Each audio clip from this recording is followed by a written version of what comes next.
Okay, so good evening and thank you for coming out on this rainy night. It's a pleasure to have you all at another Exceed event. Um, we really stepped up the bar on what we're doing on events, and each one has been better than the next. So we're really excited about tonight.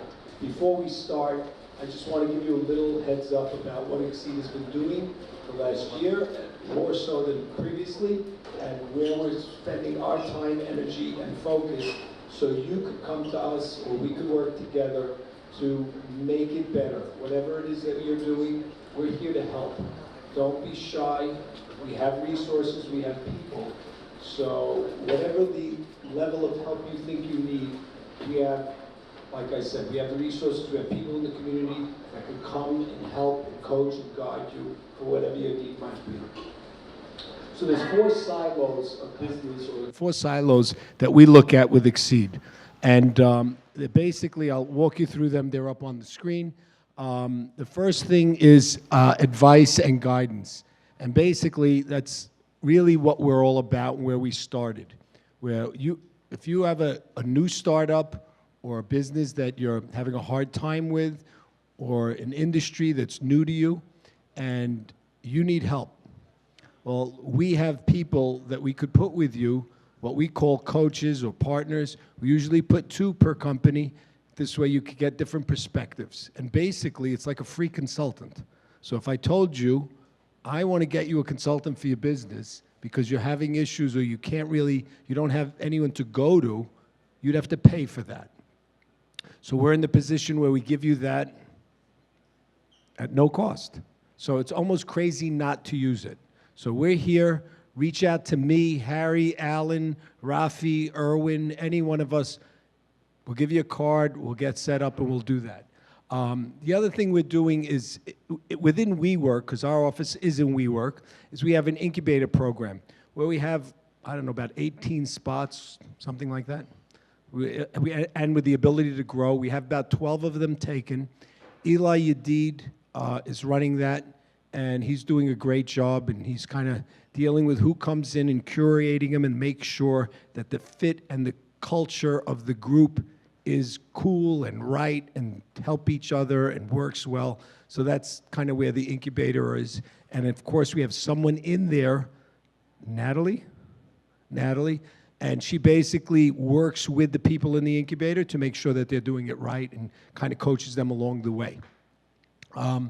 The other thing we have is what we're doing tonight is workshops, seminars, events, and Harry Towell has been the one who spearheaded that about a year ago, and he's really raised the bar and made every event better than the next. So the participation in the events are just as you're doing tonight, and you kind of get what you get out of them. But what I really want to see is a conversion of people that come to an event that can get more than just, I picked up one great idea, which pick up one great idea could be wonderful, but you can get more from us than that. The last thing is Women Exceed, and it's specifically tailored to women in business and helping women. Most of the events are in Brooklyn because women are hard to kind of get to the city. As you could see, it's a majority of the crowd here is men. So my sister Kim runs that. There's a big event in the summer always. She gets 300-400 women come to it. But I really think that that's still going to grow in smaller clusters and do more events like that. So with no further ado, I imagine you don't have any questions for me. So I'm just going to turn it over to Harry Towell, and he's going to tell you a little bit about what we're going to do tonight.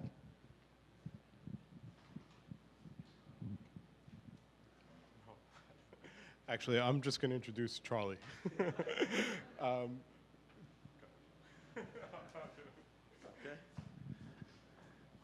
All right. Thank you very much, everybody. My name is Charlie Harary. Hope everyone's doing well. I'm going to talk to you for a few minutes tonight about a couple of ideas. A lot of times people are looking for ways to be more successful. I remember I have a friend of mine who owns a piece of a baseball team, and he was explaining to me once that lots of times you get these players that come up through the system, and they're great athletes, and they don't perform because they don't have the right ideas. And all they need is a good trainer, a good manager, a good pitching coach. Just sit with them for a little bit and get them a couple ideas, and they're good. They're ready to roll. They just never heard it. They went to this farm team and that farm team. They're getting bounced around with this system and that system. And lots of times in life, you're going out, you're doing your business, you're trying your hardest, and what's lacking is not your effort, it's not your work ethic. You're ready to kill it. You'll climb over walls, and sometimes you're still hitting the same wall again and again and again. And you're asking yourself how come, and sometimes it's because you need a couple of new ideas. And you get a nuance here, an idea here, and like you're saying, you convert to something bigger than that. And what I want to do is just share with you a couple of ideas. And I just wrote a book. Hopefully everyone has a copy. And the book is called Unlocking Greatness. And what I did for the past, this is a hobby I've had my whole entire life. I taught in a business school for a couple of years. I work at a real estate company not far from here. And I had this like thought in my head.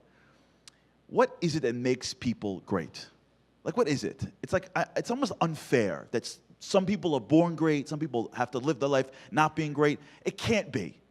So I spent years studying it. What are the traits? And I wrote a book about it, and hopefully you'll read it.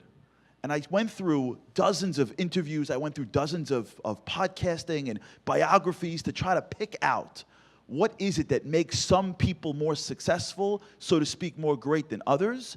And it's a whole conversation. But I have a couple minutes now, and I want to share with you the first few ideas. Hopefully to create a frame in your mind, so no matter what workshop you go to today, all this is doing right now is creating like a foundation. Because there's a couple of things out there that if you see it and realize it, you can look out into your world with new perspective. So let's jump in. The secrets of the uber successful.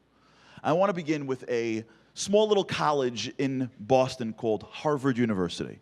In the 1970s, there was a man named Robert Rosenthal. Robert Rosenthal was an associate professor of psychology. He had an idea. They thought he was nuts. And for many years, they thought he was nuts.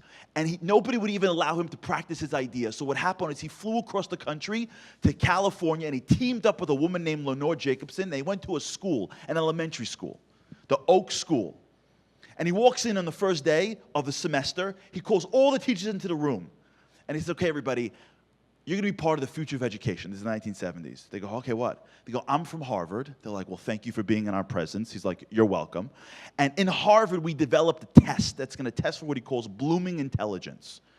That means that you have students that are A, that are D students. I know they're going to be A students. I can tell you, no matter what you think of your kids, which students are going to pop. Who's going to have their breakout year? They're like, how? And he goes, did I not say it loud enough? I'm from Harvard. And they're like, well, thank you for being in our presence. He gives out the test to the students. They take it.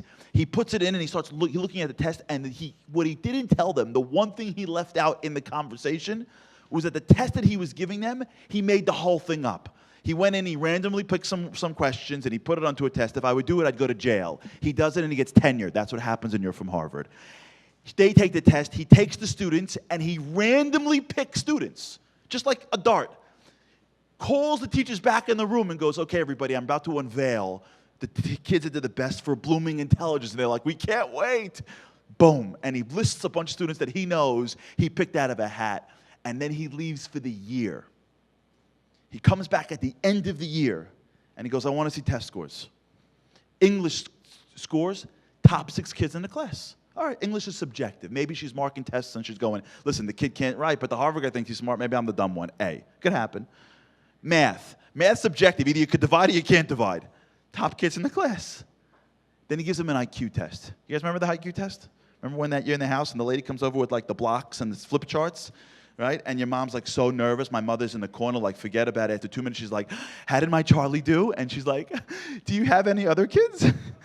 Maybe you'll be an athlete. Anyone have that conversation but me? Because the IQ test is going to stamp you for how smart you're going to be for the rest of your life. That's how it works, no? Gives them an IQ test. Listen to this. He gives them an IQ test, and he finds that these kids go up on an average of 4 points, and for the younger grades, these kids go up to 15 points on their IQ in 1 year. How's that possible? I thought you're stamping you for life. I thought we know how smart you're going to be. The answer is he comes up with something that changes the entire world of psychology. And here's what it is. We live our lives, and we all think that we know reality. I know me. I'm good at math. I'm bad at math. I'm not really a book person. I'm a people person. I'm this. I'm not good at that. I'm not good at this. All of us are like experts at our reality. We know everything about us. And if you've got kids, you do that for your kids too, right? Like that's the best thing you give your children. This one, maybe he'll be the president. This one, maybe he'll stay out of jail. Like, and then like we know which of our kids is gonna be what. And we live our lives, and what we do is we project out what's possible for our lives based on my reality. I know what I can do. Here's what I can think is possible for me in 2 years. Here's what's possible for me in 5 years. This is the gate in which I live. I come from this family and this background. We've always done this. We've always done this business and that business. My kids like this. My dad's like this. We got it all figured out. And then we go, here's what's possible for me. My beliefs are shaped by my reality. And Rosenthal says, actually, science says it's backwards. You see, in life, beliefs don't shape reality. Sorry, reality doesn't shape beliefs. It's your beliefs that shape your reality.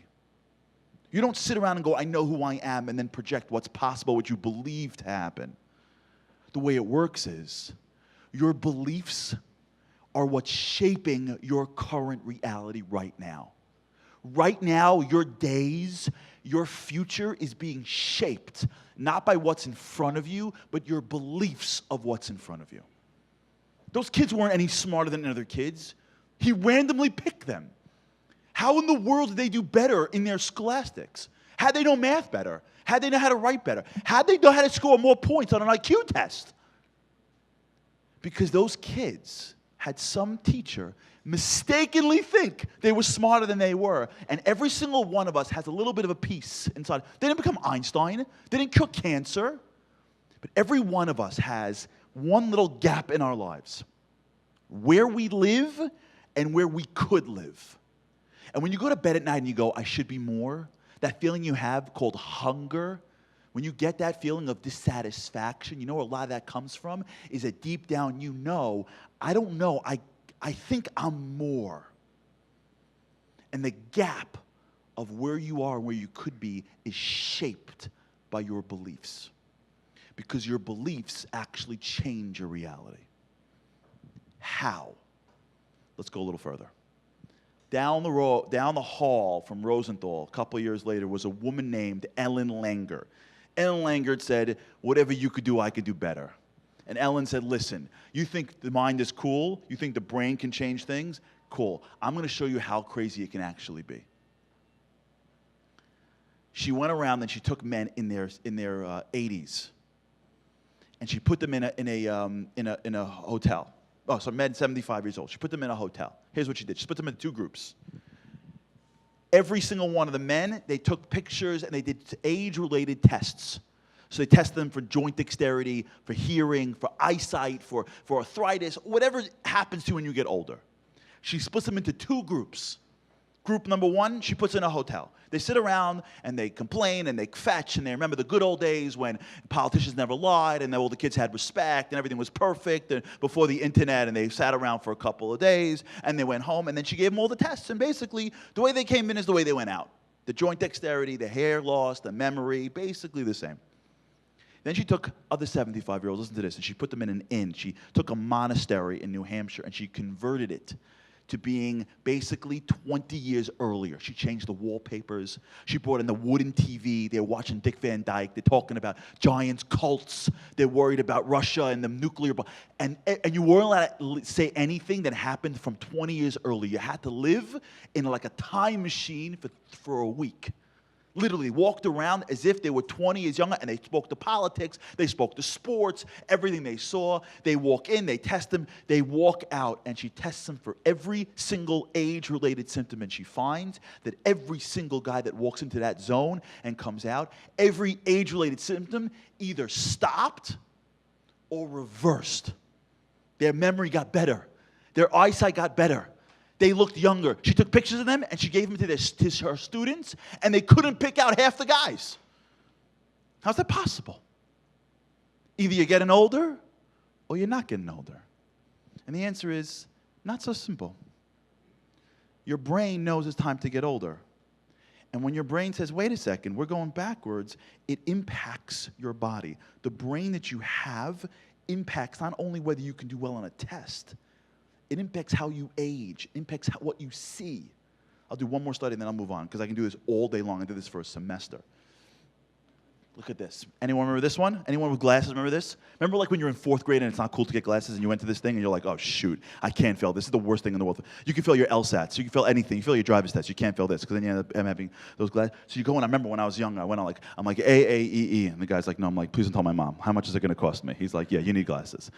She went in and when you read this thing, she went in, everyone could have a certain amount of, you could see whatever you can see, right? Here's what she did. Listen to this. Crazy.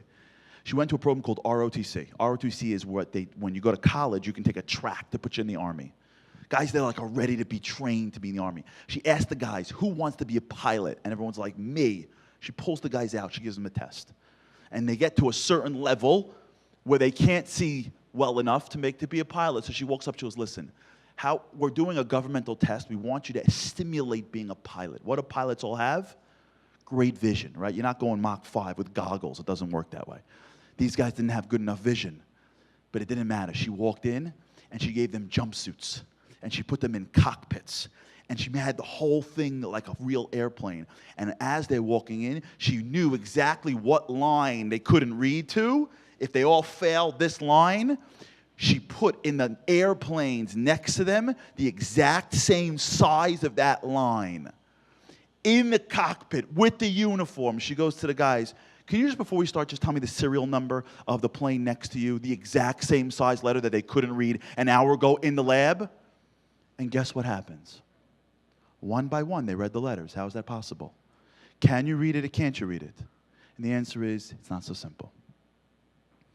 Your mind, your beliefs are shaping, and we can do this all day long. They did studies of people that wear uniforms. They age differently than people that don't wear uniforms. Do you know that? People that wear uniforms, FedEx drivers, police, they age slower because their brain doesn't see them get older every day as they change their outfits. They did studies where they took this thing and they flipped it. And you actually saw more if it flips. You know why? Because your brain, as it gets smaller, goes, I'm almost not going to see. But if you flip it, your brain goes, I'm almost going to see. And you usually can see 1 or 2 more lines on the exact same chart.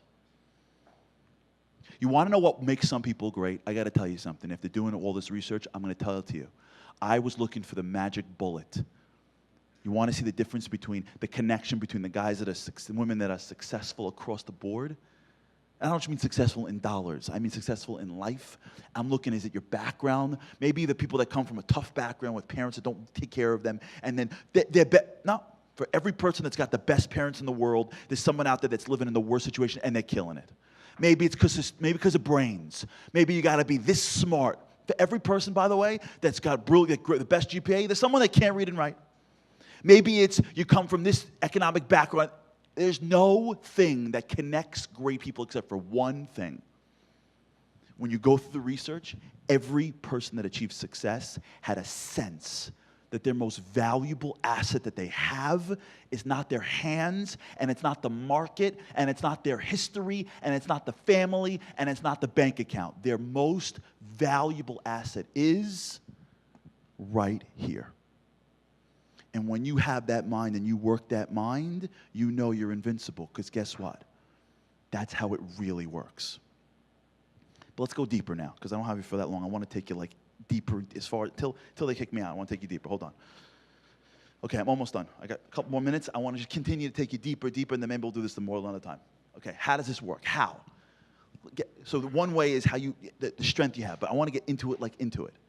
How is it that some people seem to know? You ever seen the back of a car? Have you ever once taken an Uber?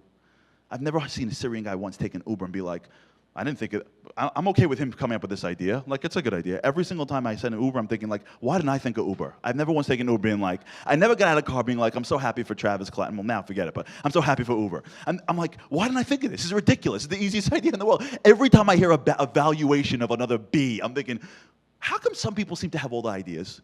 You ever wonder, how come some people seem to, figure it out and others don't? If it's not brains, if it's here, then what do? What are they using? They're using this. Listen to this. So I'll tell you a quick story. So I got married young. I was in my early 20s. And we had, thank God, Baruch Hashem, we had a boy pretty early on in our marriage. A couple years later, my wife gets pregnant again, and my wife gives birth to identical twin girls, Baruch Hashem, mashallah. Okay, so that means I'm in my mid-20s, and I have a instant family. Little oatmeal, you pour some hot water, instant family. Okay? So I'm driving to the hospital after the babies are born. I'm going out of my mind, and something hits me like a ton of bricks. I got to transport the family around. I got 3 kids. You know what the one thing a 20-year-old guy does not want to be caught dead in? A minivan. So I get to the hospital. I'm like, honey, I can't believe it. Oh, my God. Oh, my God. Ah! I'm like, I was thinking, we should have like a his cars and a hers cars. Let's just split it early. It's good. It's easier. She's like, what are you talking about? I'm like, listen. I'm in my mid-20s. And I've never in my life seen a man in his 20s ever drive a minivan, ever. It's like you check in. You check in your manliness. You sit behind the Honda Odyssey. Yeah, it's it. You check in your manliness. You could be a Navy SEAL. You came back from Afghanistan. You get behind the Odyssey. You check it in right now. You get no respect. I'm like, I can't do it. I don't have that. And through this, I never saw a guy in his 20s, 30s maybe, 20s. I just can't be the first man in the universe in his 20s in a minivan. And she's like, you mind if I just get home and recover? I'm like, yeah, take your time. So she gets home, she recovers, we go to the leasing agent, and she placed me. My wife isn't amazing. She placed me like crazy. She's like, you know what, it's fine. Let's go talk to the lady. We'll go to, whatever you want. Yeah. I'm going to fight with I got my wife showing up with the babies and the leasing agent against me. Forget it. I'm out. As soon as I walked in, I can sense, that sense of fear that you're going to lose the deal. I got that. And you walk in, and the agent was playing me. You know what I'm saying? You know what the number one feature for minivan is? What's the number one minivan feature? Not safety. Safety is number 2. What's number 1? Cup holders. That's what it is. Cup holders. We've got 85 cup holders. I'm like, oh, that's wonderful. I can take the bottles of the whole neighborhood. This is amazing. So I'm getting there, and I'm realizing right away I'm going to lose. So I went to Columbia for law school. I used to sneak out at night to the business school. And I would take all these business negotiation classes. I remember I had one professor tell me the greatest business line ever. He said to me, whenever you're in a negotiation, you can sense when you're going to lose. You feel it. Most people just power through it. You end up losing. When you sense you're going to lose, here's what you do. Find something else you can take that you can live another day, and take that. Because they'll give it to you. Because when they're about to win, they don't think straight. You can take something else, and you can win tomorrow. I'm like, boom. I'm like, honey, I want to get the minivan. She's like, really? I'm like, of course. Why wouldn't I want a car whose number 1 features are cup holders? Why would I want a car who has automatic doors, and when I back up, I get Why would I want to drive a school bus at 25? That's my dream. One condition. I can't drive it in the neighborhood. I got 2 guys still think that I'm a man. I just can't lose the whole thing in 1 week. She goes, no problem. Get home. You see where my life is going. That night, I'm driving the minivan in the neighborhood, getting diapers. So I'm a real man. And I'm driving around, and I see a guy next to me. And I turn over in New York City, and the guy look over, and there's a guy in his 20s in a minivan. The other guy in the universe. And I'm thinking, holy cow, what are the odds? So I honk him. He's like, what? I'm like, just roll your window down. It's like, he's like getting nervous. He's like, can I help you? I'm like, nice minivan. I'm like, you look good. You look sort of manly. I like it. And you see the window going, and he's like, green, green, green, green, green, green, green, green. I get home like, honey. She's like, what? I'm like, there was another man in a minivan. She's like, how do we end up together? I'm like, well, you're 3 kids. Good luck now. And I went around that weekend. I was looking around going, wait a second. I've seen dozens of guys, not happy, but dozens of guys in the minivans. How did I miss it? You know how I missed it? It's called a schema. Here's how your mind works. You want to know why some people are more successful than others? Why some beliefs shape reality? Here's how it works. Every one of us is born with one of the greatest things we have in our brain. One of the greatest things you have in your brain that God gave you is a schema. What's a schema? It's researched by a man named Jean Piaget. If you get the book and read it, it's chapter 3. It'll all explain the whole thing out. Jean Piaget realized the following. We don't just walk out in the world and see the world. If me and you walked the street and saw what was in front of us, we would die. We would melt. Anybody here was raising a child with sensory processing disorder? You know what I'm talking about. A kid with sensory processing disorder walks into a supermarket and hears the shopping cart 2 aisles down, the lady talking on the phone over here. All the stimulus comes in at the same time, and they melt. When you walk the streets of Manhattan, if you took in everything that you got, if all the stimulus, if all of reality came into your brain at the same time, you couldn't even function. All the lights, all the thoughts, everything would break you down. So what happens is, when you walk through life, you know what your brain does? It filters out most of it. You're only getting a sliver. It filters out all the sirens and the people talking and the scuffing of the shoes. Everything is going out of your mind. And all you're really seeing, all you're really actually experiencing, all your reality really is whatever your schema says is important. And when you look for what you think you know, you find things that are invisible to everybody else. So my pediatrician comes over to the house and says to me, get your kids to cough. And they all cough. And he goes, I'm going to strep culture that one. I go, how did you know? And he goes, because in my schema, I have learned the nuance of coughing, I can tell you. But it's invisible to me. Anyone here is married? You ever go out to dinner with a bunch of friends and you say something when you cross that line and your wife gives you that look? You know what I'm talking about? That look, you're like, I'm dead. You know that look? You're like, what do you mean? Your wife is happy all the time. Like, no, it wasn't that. That little thing came over her lip. She smiled a little bit too wide and the winkle, I'm over. It's over. I'm going to jump in front of the car and when the ambulance picks me up, I have a chance to live. No one sees it except you. You know why? Because it gets out of everybody's schema. You know why some people are doing it is because this idea called the schema, Jean Piaget. What we see changes what we know. What we know changes what we see. What happens is, when you go through life, you are sitting in front of so many more things than your brain could ever process. And the difference between some people and others is that some people's schemas, they train their mind to understand that I have to look for certain things. And they find things that everybody else misses, not because it wasn't in front of everybody. It's because they don't know how to look for it. When you do business with what can I get, you're going to spend your entire time on what am I getting, and you're going to miss all the little value propositions along the way of what you can give. You can't take in the whole conversation when the client's talking to you. He's going a million miles an hour. All you're taking in is his words through the process of what am I getting, or his words through the process of what am I giving him. And that ability to give him something will create a little value. That's why he'll be your client forever. When the whole world has problems, you know what 99% of people do? They fetch. They complain. I can't believe it took forever for a car service to show up. I'm sitting in the rain. I can't even hail a cab. And then you know what an entrepreneur does? He sees the exact same problem and he salivates. Because every problem me and you have means it's a potential solution. And you see the same people in the same business. And one person goes, how's the business serving me? And they're the same person 20 years later. And the same kids are next to him with the same business. Going, how am I serving? How am I doing? What's the opportunity? Where's the problems? And the 100 other real business questions that you'll get in the workshops that you'll get you, and you'll think about it and see it and see it and see it until one day you walk out, you walk the streets, and all you're seeing are opportunities. And they're going, there next to you, it's like, where do you see opportunities from? I'm like, you can't see that? You know why? Because if you've never driven a minivan before, you never see a guy in a minivan. But the first time you get behind the wheel, you know what you see? Because you need to see it to get yourself through the day. You see every other guy in the minivan. Most people, they live their lives, and minivans go right back to them every day, and all they do is go, when is it my turn? What about me? This isn't fair. I prayed, my father, my father-in-law, my friend, they're sitting around, all they do is waiting for someone to hit them over the head with an opportunity. And even when they do, they can't even execute on it. And some people wake their life, you know what they do all day? They train their brains, their schemas.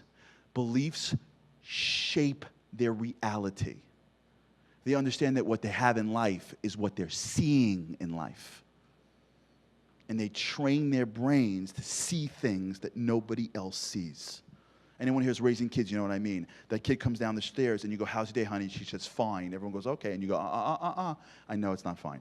She goes, how do you know, Daddy? You go, because I know you.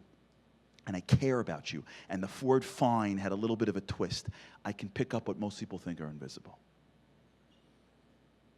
Successful people spend their lives doing this.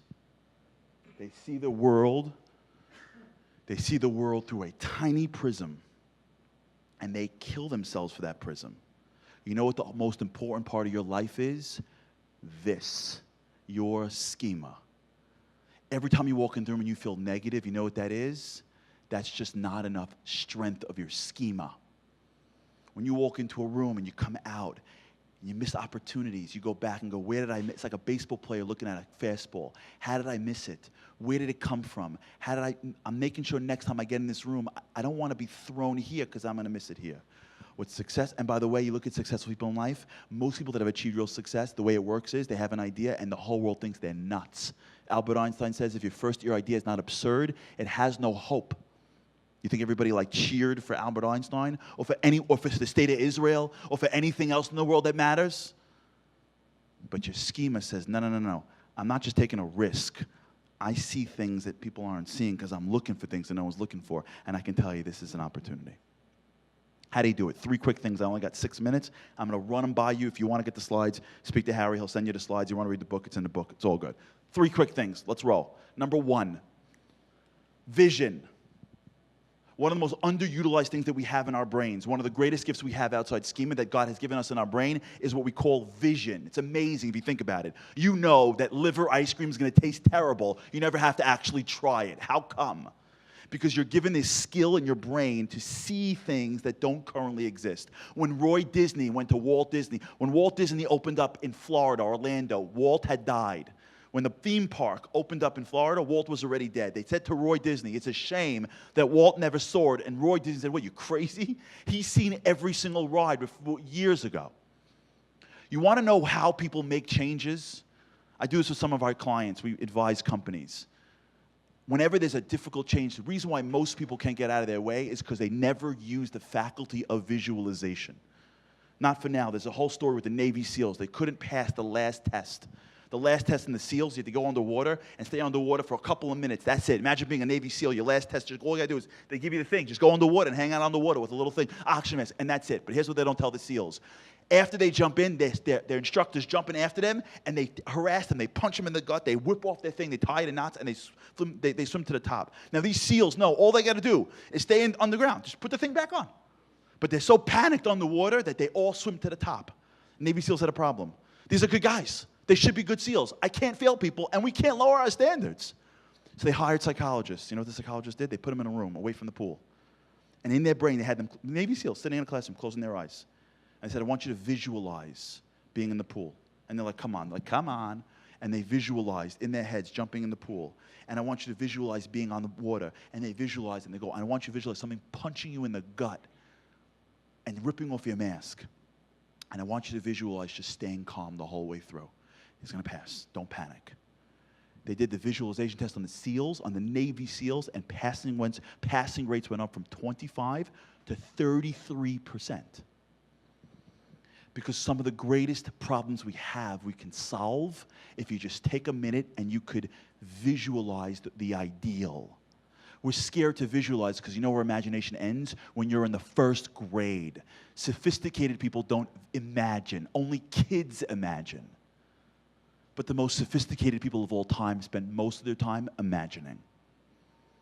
And when you encounter a problem, if you use your mind to see challenges, if you use your mind to look for problems, if you use your mind, David, tell. Good to see you, Tzaddik. If you use your mind to find value propositions in the small nuances, what happens next is you say to yourself, well, how the heck am I going to help them? How am I going to do this? It's a problem for a reason. No one else solved it before. And what great business people do is they spend their time visualizing the ideal. They take the time. They take a day. Sometimes I send my entrepreneurs, I run an accelerator, I send them out for 2 days. I pay for a hotel. Go sit for a hotel 2 days. Don't worry about money. Any idea you have, pretend all the money's coming your way. And they have to come up with all these ideas to solve problems, and they come back with 20 ideas, 18 are terrible, and 2 are brilliant. Because your mind can see so much past your problems. And when you realize that your schema is going to identify problems, and your own mind and the minds of people around you can actually go to the end and see the solution, you can actually create something. You can go somewhere. Number 1, visualization. Number 2, visualization without execution is hallucination. There's some people that love to visualize all day. You know what they do all day? Is they visualize. Wonderful. It's great. You got to see the future, but you actually got to do something. You can't just remote control success. So what happens, I'm sure many of you have the same thing. You say to yourself, listen, I'm working like crazy. Do I have any more seconds to work at this? I don't. My whole day, I'm buzzing and beeping. I'm up early. I go to bed late. I can't. I got no more time. How do great people do it? How do they manage their time? You know how they manage their time? You know how they go through their day? You know how they make success happen? Is everything that they can, they ritualize. Because rituals and habits are what keep you more successful. If you look at everyone, here, I'll show you this great quick slide. I mean, they got hundreds of these. If you look at all great people, from psychologists to philosophers, they don't get up whenever. They don't go to work whenever. They don't look at their email whenever. They don't go to lunch whenever. They know I wake up at this time every single day. And their body gets used to it. Their brain, through neuroplasticity, it becomes easier. I'm creative here. I'm working here. Emails are here. Networking is here.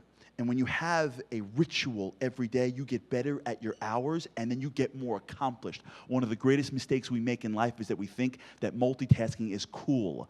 Multitasking is the best way to be mediocre, because your schema can't do more than one thing at a time. When you throw 10 things, you do all those 10 things, basically mediocre. Number one, you got to see it. Number two, you got to ritualize it.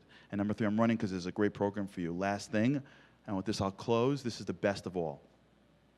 How you see failure. One of the greatest mistakes that we make in life is that we see failure wrong. I'll end with this. I got little kids at home, right? The best, anyone here has little kids or was a little kid. Here's how it works. You know how little kids learn language?